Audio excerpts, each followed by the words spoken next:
Hello అండి అందరికీ. ఈరోజు మనము చిక్బల్లాపూర్కి దగ్గరలో ఉన్న ఇషా ఆదియోగి టెంపుల్కి వెళ్తున్నాము. ఇప్పుడు మీరు చూస్తున్నది మనం ట్రావెల్ చేయబోయే బిఎంటీసీ ఏసీ సర్వీస్. కేఎస్ఆర్టీసీ వాళ్ళు మనకి నంబర్ ఆఫ్ బస్సెస్ని ఎవ్రీ సాటర్డే సండే ఇషాకి ఆపరేట్ చేస్తున్నారు.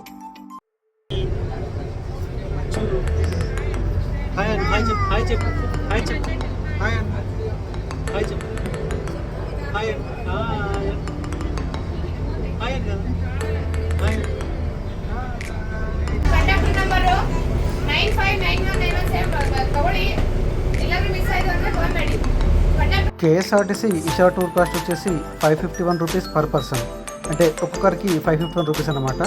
సో ప్రస్తుతం ఇక్కడ మీరు చూస్తున్నది నంది హిల్స్. ఈ ట్రిప్లో మనం ఆదియోగి మాత్రమే కాకుండా ఇంకో 4 ప్లేసెస్ని కూడా కవర్ చేస్తాము. ఆ 4 ప్లేసెస్ ఏంటో మనము వీడియో చూస్తూ తెలుసుకుందాం. ఈ ట్రిప్లో మన ఫస్ట్ ప్లేస్ వచ్చేసి శ్రీ కనవ బసవేశ్వర స్వామి టెంపుల్. పురాణాల ప్రకారం ఇక్కడ 11వ శతాబ్దంలో ఒక చిన్న నంది విగ్రహం ఉండేదని, అది పెరుగుతూ చాలా పెద్దగా అయిందని చెప్తుంటారు. ఇప్పటికీ అది పెరుగుతూనే ఉందని చెప్తుంటారు. ఇప్పుడు మీరు చూస్తున్నది మన నంది విగ్రహం. నంది విగ్రహానికి దగ్గరలోనే కోడిపుంజు విగ్రహం కూడా ఉంటుంది. పురాణాల ప్రకారం ఈ కోడిపుంజు విగ్రహానికి కూడా చాలా విశిష్టత ఉందని చెప్తుంటారు. ఈ టెంపుల్ అనేది నంది హిల్స్కి దగ్గరలో చాలా ప్రశాంతమైన వాతావరణంలో ఉంటుంది. ఈ ట్రిప్లో మనం సెకండ్ డెస్టినేషన్ వచ్చేసి శ్రీ భోగనందేశ్వర స్వామి టెంపుల్. ఈ ఆలయం కనవ బసవేశ్వర స్వామి ఆలయానికి 2 కిలోమీటర్ల దూరంలో నంది హిల్స్కి దగ్గరలో నంది విలేజ్లో ఉంటుంది. ఈ పురాణాల ప్రకారం ఈ ఆలయాన్ని 9వ శతాబ్దంలో నోగంబ రాజులు నిర్మించారు. తర్వాతి కాలంలో విజయనగర రాజులు ఈ ఆలయాన్ని అభివృద్ధి చేశారని తెలుస్తుంది. ఈ ఆలయం మొత్తం 11 ఎకరాల విస్తీర్ణంలో ఉంటుంది. ఆలయం 7 ఎకరాలు, మిగతా 4 ఎకరాల విస్తీర్ణంలో మనకు గార్డెన్ ఏరియా ఉంటుంది. ఈ ఆలయంలో మనకి భోగనందేశ్వరుడితో పాటు అరుణాచలేశ్వర స్వామి వారు కూడా దర్శనమిస్తారు. ఈ ఆలయ స్తంభాల మీద చెక్కబడిన శిల్పకళా సౌందర్యాన్ని చూడడానికి మన 2 కన్నులు సరిపోవండి. అంతటి మహత్తరమైన శిల్పకళా సంపద ఈ ఆలయానికి సొంతం.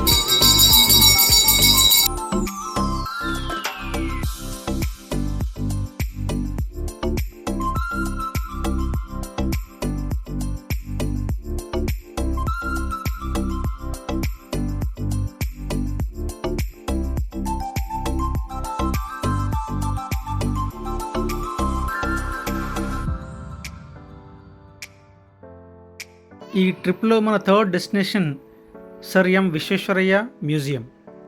ఇక్కడ మనం విశ్వేశ్వరయ్య గారి చిత్రపటాలు, బుక్స్ అన్నీ చూడొచ్చు.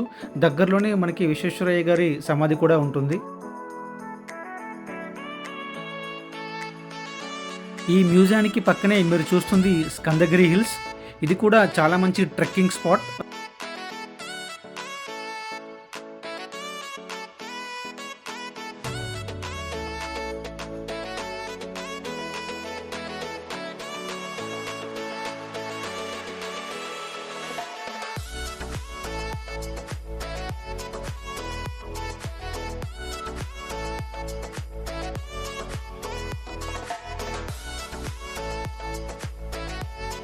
ఈ ట్రిప్లో మన 4th డెస్టినేషన్ శ్రీ రంగనాథ స్వామి ఆలయం. ఈ ఆలయం చిక్బల్లాపూర్కి 4 కిలోమీటర్స్ డిస్టెన్స్లో తిప్పెనహల్లి అనే విలేజ్లో ఉంటుంది. పురాణాల ప్రకారం ఈ ఆలయాన్ని 1000 సంవత్సరాల క్రితం హొయసల రాజులు నిర్మించారని చెప్తుంటారు. ఈ ఆలయాన్ని రంగనాథ స్వామి ఆలయం అని, రంగస్థల అని కూడా పిలుస్తారు. ఈ ఆలయంలో శ్రీ రంగనాథ స్వామి వారి విగ్రహం మనకి 4.5 మీటర్స్ లెంత్లో ఉంటుంది. ఈ ఆలయంలో రంగనాథ స్వామి వారు భూదేవి, నీలదేవి సమేత రంగనాథ స్వామిగా మనకు దర్శనమిస్తారు.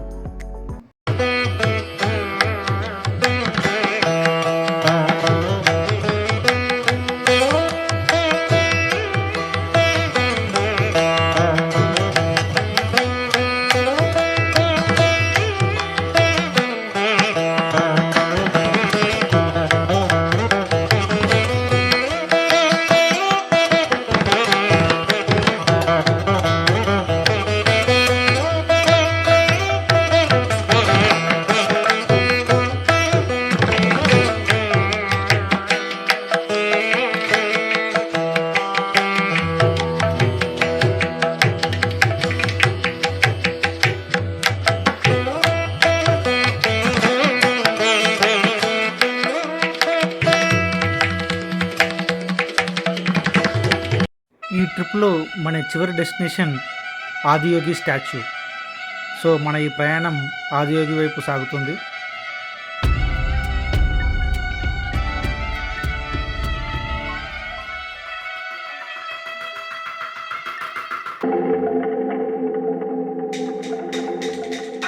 दूर उस आकाश की गहराइयों में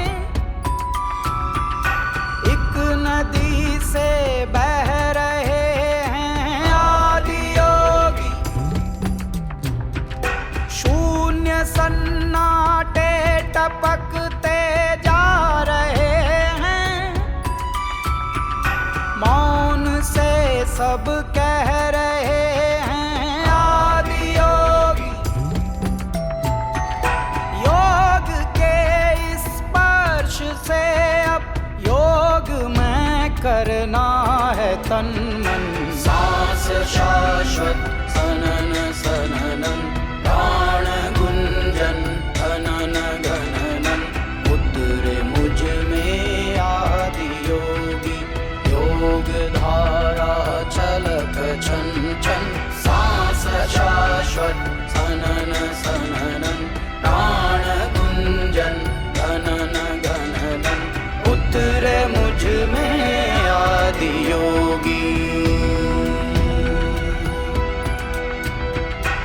उतरे मुझ में आदि योगी।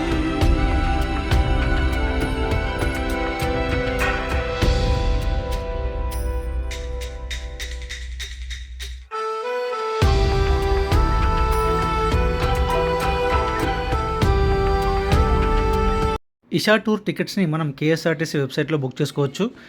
ఫ్రమ్లో కెంపగౌడ బస్ స్టేషన్ అని సెలెక్ట్ చేసి డెస్టినేషన్లో ఇషా ఆదియోగి టూర్ అని సెలెక్ట్ చేసుకొని ఈ టికెట్స్ మనం బుక్ చేసుకోవచ్చు. ఒక్కొక్కరికి 551 రూపీస్ టికెట్ ఛార్జ్ అవుతుంది. ఎవ్రీ సాటర్డే సండే మనకి కెంపగౌడ బస్ స్టేషన్ నుంచి ఈ సర్వీసెస్ అన్నీ అవైలబుల్గా ఉంటాయి. Thank you for watching this video. Please like, share and subscribe for more videos. Thank you.